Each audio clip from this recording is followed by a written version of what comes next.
Azərbaycanın əmək qanunvericiliyi əmək münasibətlərində gender bərabərliyini təmin edir. Qadın və kişilər üçün işə qəbul, əmək haqqı və karyera imkanlarında bərabər hüquqlar müəyyən edilir. Eyni zamanda hamilə qadınlar, azyaşlı uşağı olan valideynlər üçün əlavə sosial təminatlar, iş vaxtı və məzuniyyət güzəştləri nəzərdə tutulur. Onların işdən azad edilməsi ciddi şəkildə məhdudlaşdırılır. Bu yanaşma qadınların hüquqlarının qorunmasına və məşğulluq imkanlarının artırılmasına xidmət edir.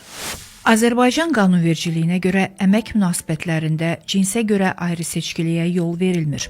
İşə qəbul, əmək şəraiti, əmək haqqı, həmçinin vəzifədə irəli çəkilmə məsələlərində qadın və kişilər üçün bərabər hüquqlar təmin olunur. Eyni və ya eyni dəyərli əməyə görə bərabər əmək haqqı prinsipi də qanunvericilikdə təsbit edilib. Ölkəmizin əmək məcəlləsində hamilə qadınların və azyaşlı uşaqları olan valideynlərin hüquqlarının qorunması ilə bağlı mühüm təminatlar nəzərdə tutulur.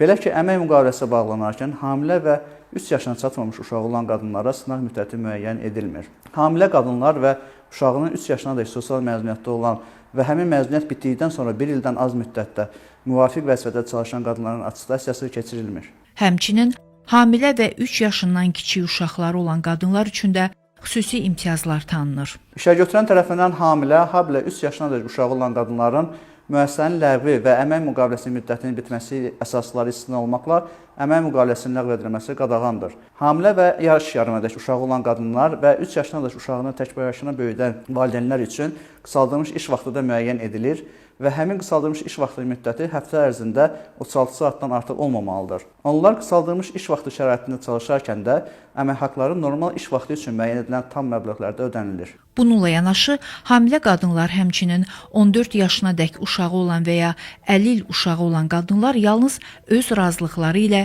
gecə növbəsinə çıxarıla bilərlər. İş vaxtından artıq olan işlərə istirahət günlərində, bayramlarda və ya iş günü hesab edilməyən digər günlərdə işə də yalnız öz razılıqları ilə cəlb edilə bilərlər.